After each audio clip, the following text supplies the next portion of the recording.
Oi, gente. Bom, vamos começar. Eu fiquei adiando fazer esse vídeo. Vamos perguntando que eu tô com alergia. Eu fiquei adiando fazer esse vídeo porque... Nossa, parece que eu vou falar um negócio super sério, né? Mas não, gente, é porque eu li de agosto. Eu queria fazer um negócio mais elaborado, ler mais algumas coisas, né?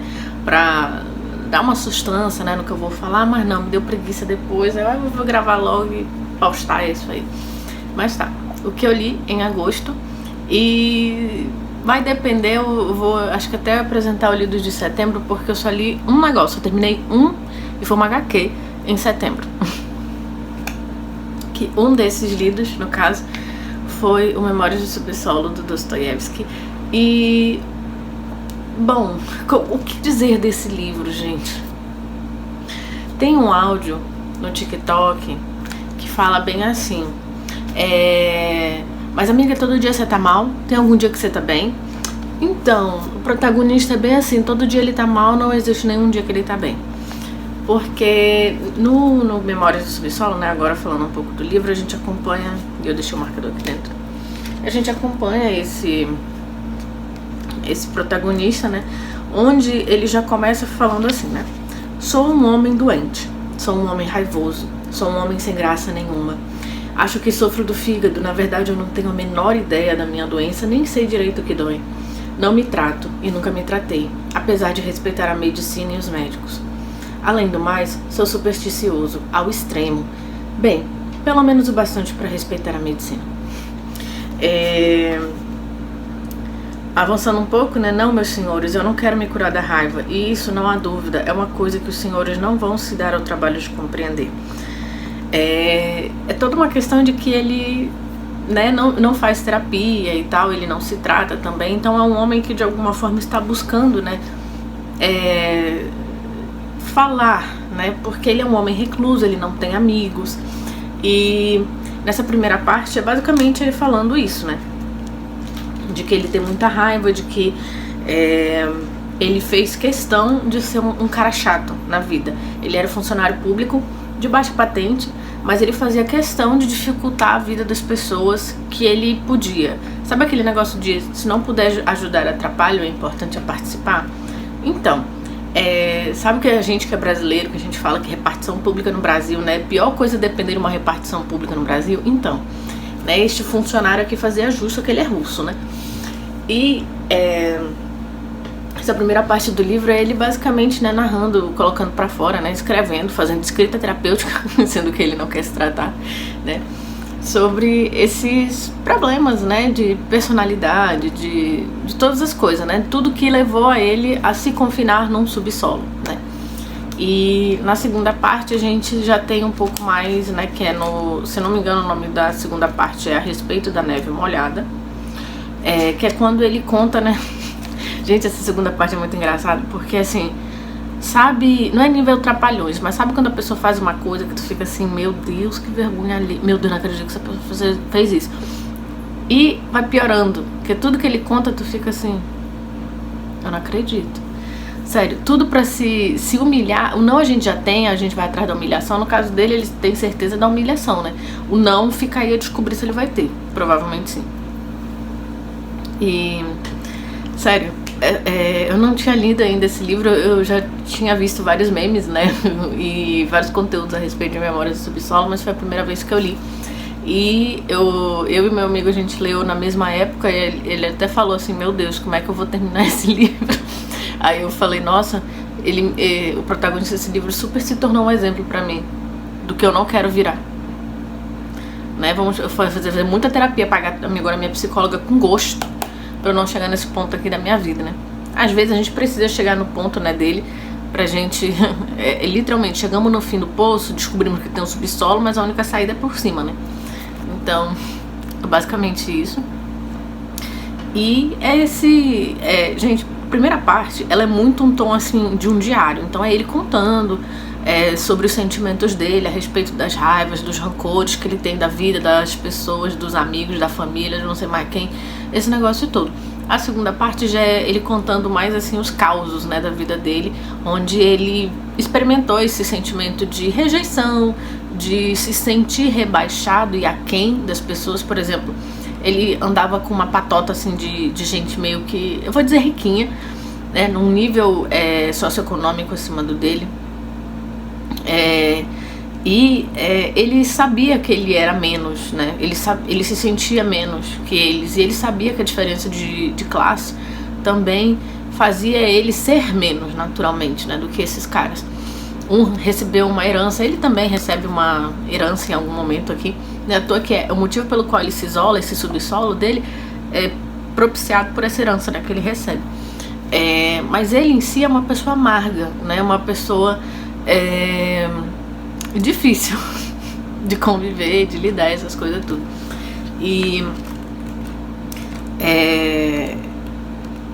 é de uma imbecilidade atroz, de uma grosseria, de uma vulgaridade em vários momentos imperdoável. Só que tem um ponto desse livro que, por mais assim que a gente não goste muito desse protagonista, a gente até se identifica um pouco com ele, no sentido de que a gente não acha não é tão assim, impossível a gente já ter experimentado o sentimento de rejeição ou o sentimento de não se sentir adequado, né, para aquele grupo que a gente quer fazer parte, ou para uma pessoa em específico na qual a gente queria ter um relacionamento de qualquer natureza, né? Então, assim, ao mesmo tempo que eu julgo, eu não julgo tanto, porque eu já estive, talvez, né? Só que o negócio o diferencial é que eu faço terapia, né? E que eu tenho consciência de classe também. O que me ajuda, né, a pensar em algumas coisas aqui, de como enfrentar um pouco a realidade, né? E eu tenho várias anotações minhas, gente, nesse livro. Eu tô folheando e eu tô vendo, né? Eu até rio. Eu de vira e mexe, eu pego esses livros, né, que eu já sei que eu escrevi, eu fico lendo as minhas anotações e eu rio. E não se preocupe, não é nada sério, né? Até nessa primeiro trecho que eu li pra vocês, eu escrevi aqui do lado uma contradição ambulante, né? Rio, mas não muito.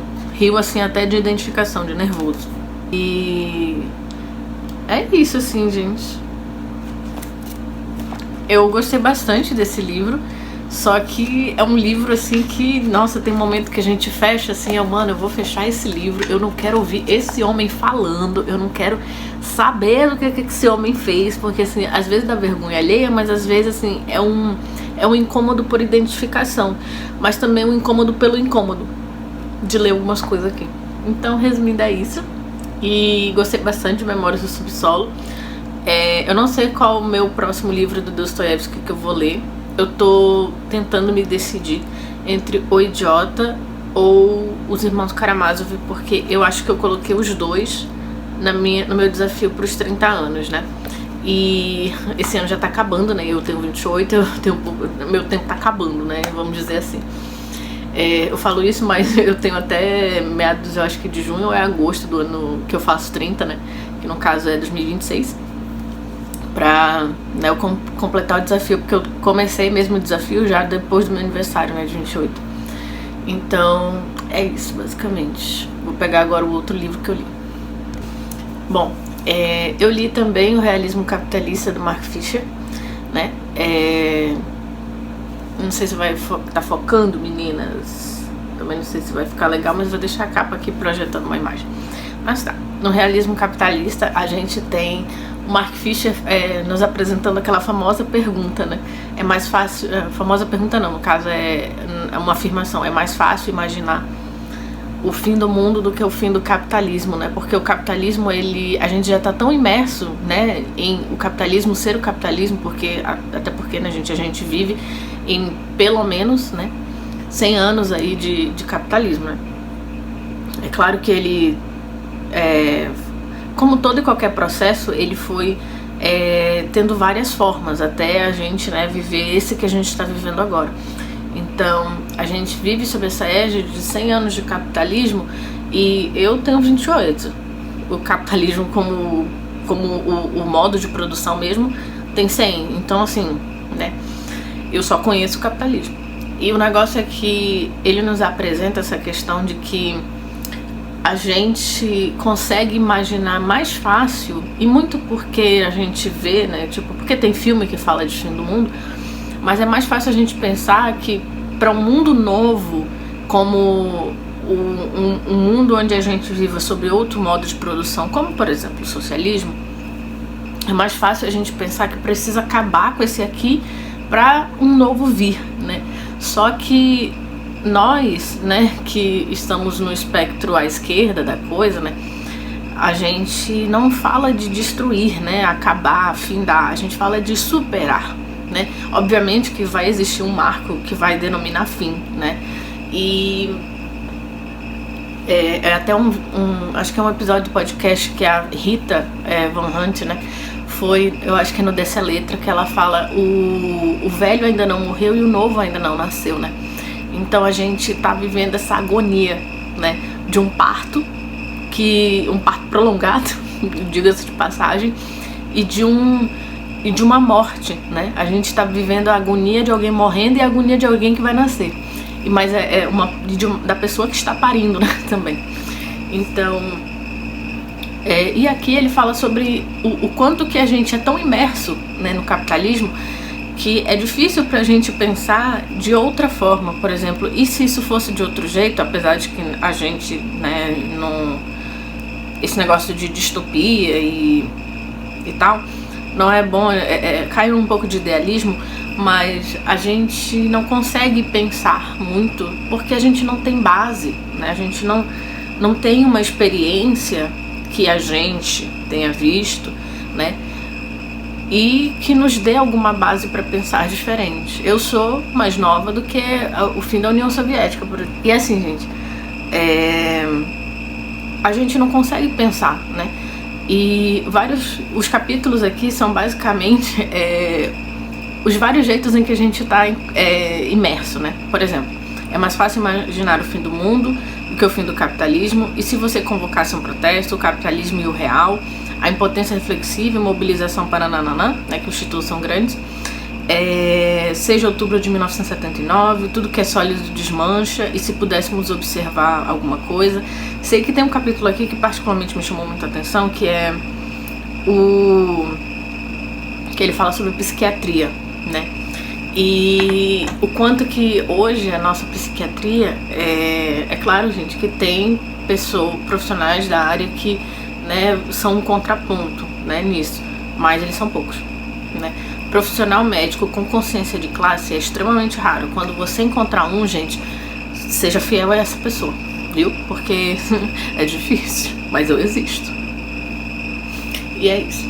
Mas ele fala sobre psiquiatria, né? E o quanto que hoje a nossa psiquiatria, ela é muito pautada em tratar a pessoa, e o que não está errado, mas quando a gente para pra pensar que hoje é tudo muito individual, né? Se você tá na merda, é por culpa sua, né? Não do sistema que te faz estar na merda, né? Que é uma das grandes coisas que a gente tem que superar com relação, né, quando a gente for, né, fazer a revolução e trazer outro modo, né? Eu lembro que eu vi uma psicóloga da Soberana falando que às vezes a gente se culpa tanto achando porque eu não consigo vencer a depressão, ou então a ansiedade, eu não consigo tocar a minha vida, eu não consigo ser um adulto porque eu tenho isso, porque eu sou aquilo, sabe? Sendo que a gente tá num sistema que já não é feito pra gente, nós que somos pobres, que não somos a classe dominante, já não é feito pra gente vencer, né? Não é à toa que toda vez que eu faço, no caso dessa, um pouco de parte disso, mas vocês vão entender. Quando eu falar vencer na vida na base dos estudos, se você já tem que estudar pra ter que vencer, amiga, você já perdeu. E assim, né? Porque algumas pessoas já nasceram vencendo. Venceram porque nasceram numa família, né, que ela não precisa mais fazer nada a partir disso. Ela nasceu, ela já venceu. Já venceu a mim e muitas outras pessoas. Então, assim, ele fala muito sobre o quanto que a gente, né, em vários aspectos da nossa vida, a gente, né, infelizmente está vendo o capitalismo vencendo mesmo, e vencendo a gente. Não é vencendo outra coisa, não, é vencendo a gente. E também tem uma parte que eu acho que porque eu já gravei esse vídeo antes, então eu não lembro se foi porque eu li no livro ou se porque eu pensei a partir disso, que era sobre sono, né? Mas eu acho que ele fala sobre isso. E que é uma coisa também que eu já li no Byung-Chul Han, no Sociedade do Cansaço, que é o único dele que eu li até agora. E que ele fala sobre eu não lembro, por isso que pra mim tá sendo uma dificuldade gravar esse vídeo, porque agora eu realmente não lembro se fui eu que pensei ou porque eu li. Mas sobre a questão do sono, né? Que o capitalismo não conseguiu derrotar o sono, no sentido de que ele não conseguiu apresentar um jeito de que o ser humano não durma, ou seja, não conseguiu nos escravizar a esse ponto, né? Não conseguiu deixar com que a gente não é feito, né, pra ficar acordado sem precisar dormir, a gente precisa de descanso.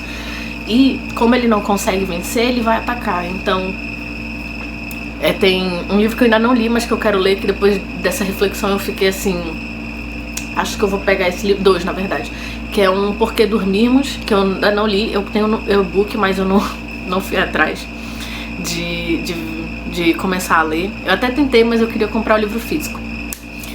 Se alguém quiser me enviar o livro físico, né, deixar aqui minha lista da Amazon, aquela, né, mas resumindo, ou quiser me enviar mesmo, aquela não tem caixa postal, vou tratar de fazer uma caixa postal pra mim. Mas tá,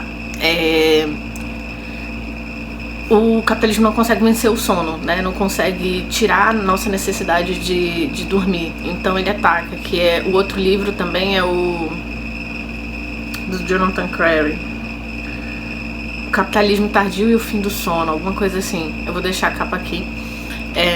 Fica 2 indicações, é pra mim e pra vocês, né? Porque eu também ainda não li, então vai ser pra mim também. E é basicamente uma coisa que eu tenho muito interesse em estudar, né? Porque eu sofro de insônia crônica desde que eu tinha uns 12, 11 anos, assim, mais ou menos. Então eu sou muito interessada no sono, porque eu sofro, né, às vezes que ele me falta. Então é isso, né? E, gente, é um livro super tranquilo, viu? Eu não achei tão difícil. Ele começa fazendo uma analogia, né, daquele filme Filhos da Esperança, né?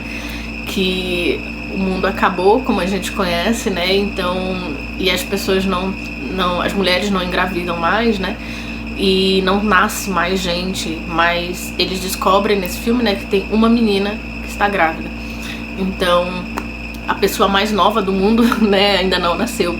Então, eu ainda não assisti esse filme, eu comecei a ver, mas eu parei. Mas em algum outro momento eu volto a assistir. E é basicamente isso. Eu achei um livro tranquilo, ele não é muito difícil, né? Só que eu achei esse livro que ele dá muita margem pra gente pensar em algumas coisas, né? À toa que eu fiz várias dessas minhas reflexões aqui, que eu conto pra vocês nesse vídeo, eu queria ter anotado em algum lugar, porque, sei lá, eu sinto que ele promove isso, sabe? E é uma linguagem que não é tão difícil. Então basicamente é isso. E eu vou pegar agora, colocar a capa do outro livro que eu terminei. E o último livro que eu li em agosto é o Curva do Rio, do autor R. Colline. Eu não sei se ainda tá, mas eu peguei, tava na época que tava no Kindle Unlimited, né? À toa que eu tava esperando finalmente gravar esse vídeo pra eu tirar do Kindle, pra eu devolver, né? E o que acontece? Bom, nesse livro a gente tem essa protagonista e, gente, eu procurei, e olha que eu tentei até começar o livro de novo só pra eu ver, mas parece que os protagonistas não tem nome, tá? Até devo ficar vendo aqui pra eu não falar besteira. Mas a gente tem a história dessa moça que, a priori, quando a gente lê a sinopse, parece que é uma história de uma menina que tem problema com o pai. Só que é muito além disso. A gente tem essa protagonista que as coisas não são localizadas, no sentido, tipo, a gente não tem uma cidade com um nome escrito aqui, mas se passa no Brasil. E a gente tem essa protagonista que é uma menina e que provavelmente é nordestina, tá? A gente tem ambientações, mas não tem localização das coisas aqui. E acontece que onde ela mora com os pais dela não está chovendo, né? Então eles estão enfrentando dificuldades para ter colheita. Só que o pai tá vendo que a situação não vai melhorar. Então, eis o que ele propõe, né, pra família. Eu vou pra cidade, né? Eu vou pra cidade grande, aí eu trabalho e depois eu volto e pego vocês e a gente vai embora, né? E essa família, no caso eles dois, né, decidem por bem que né, alguma coisa tem que ser feita a respeito disso mesmo, e eles vão. No caso o pai vai, né? E o pai, num primeiro momento, fica mandando cartas, né? Só que ele não sabe escrever, mas ele dita as cartas para uma pessoa que escreve um pouco Central do Brasil, né? Que eu tenho até que ver, que agora tá na Netflix. Não sei se já tiraram. Mas resumindo, a gente tem esse pai, e ele num primeiro momento se comunica, né? Se eu não me engano, ele passa ainda 8 meses se comunicando com a família. Só que depois de um certo tempo, essas cartas não chegam mais, param de ser enviadas, ou para de receber, né? E a mãe começa a pensar assim, eu acho que ele abriu, né? E foi embora, ou seja, abandonou, né?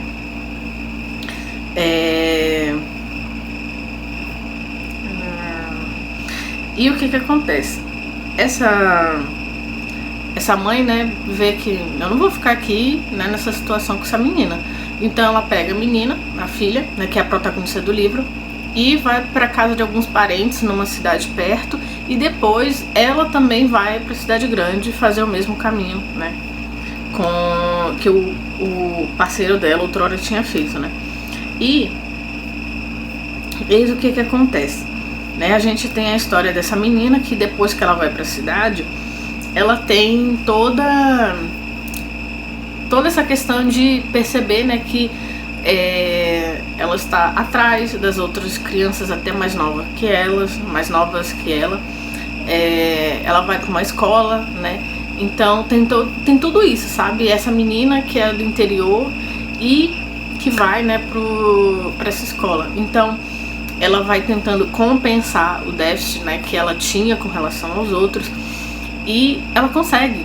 E ela percebe que ela gosta, né, desse negócio de estudar e tal, que é uma coisa que dá certo prazer a ela saber que ela é inteligente, que ela é esperta e que ela é melhor. Essa é a verdade, que ela é melhor que as pessoas, que as outras crianças, né? E isso em nenhum momento fica chato, tá, gente? Tipo, só que a protagonista, eu entendo o jeito como o autor escreveu ela, porque o protagonista é um homem, né? Ou o autor é um homem e a protagonista é uma mulher. Então, às vezes eu percebi se tem alguma coisa que eu ainda não dei credibilidade pra essa menina. Aí depois eu fui ver o autor um homem, tá explicado. Sei lá, gente, mulher quando faz protagonista mulher, a gente percebe a diferença, né? Então, mas isso não é ruim, tá? Não diminui a obra em nada. Só que é que eu percebo, coisas que eu percebo, né, quando eu leio os livros. E essa menina, ela é muito fria. A protagonista, ela é fria, no sentido de... É uma frieza sentimental mesmo. Tipo, ela não consegue ser afetuosa com as pessoas. Ela é malmente com a mãe dela. Mas com a mãe dela, ela tem uma relação muito de silêncio, né? Porque a mãe dela não sabe se comunicar, né? A mãe dela é uma mulher muito humilde e ela não tem estudo. Então, ela sentia, assim, que às vezes o silêncio da mãe dela era um silêncio, assim, de não ter o que falar, não ter nem como falar, né? Mas a relação delas era boa, elas eram muito, muito unidas, né? E entre elas. E deixa eu ver se eu acho. Ela tinha 9 anos quando o pai dela vai, né? E o que acontece? O livro podia ser, né, mais uma menina que fica buscando o pai nas pessoas com que ela se relaciona. Mas não, gente, ela é uma mulher segura. Ela tem contornos muito bem definidos com relação ao envolvimento dela com homens, né? E ela é uma mulher fria nesse sentido, né, se envolvendo com eles. Ela não é muito assim de afeto, de ficar demonstrando afeto. E isso, em algum ponto, torna ela interessante, né? Porque parece que é como gostar de uma pessoa que é aquele negócio, relacionamento. Você gosta mais dela do que ela de você. Basicamente isso. E foi dessas coisas que eu percebi, né? Por isso que o autor é um homem. Faz muito sentido ser um homem. Porque, sei lá, quando é autora mulher, sempre vai ter algum momento que a gente vai, assim, cabeça de personagem, que a gente vai ter uma narração de sentimentos e tal, que a gente fica, sim, muito isso, menina, muito isso. Mas nesse livro a gente não tem muito. Então, por isso que eu percebi, acho que esse autor deve ser um homem. Não é possível, aí eu tava certa. E a gente vai, né, passando essa leitura, e em algum momento ela começa, né, a ir atrás mesmo do pai dela, de querer saber o que aconteceu com esse pai, que sumiu, que abriu e ganhou o mundo e nunca mais soube notícia, né. Esse livro também faz uma crítica sobre toda essa questão, né, do acesso à educação, né, e do quanto que a proporcionar educação de qualidade para as pessoas de um país, no caso, né, o Estado proporcionar para nós brasileiros, o quanto que isso é empoderador de alguma forma, né? Porque, por exemplo, a mãe dela não sabia ler nem escrever, o pai também não.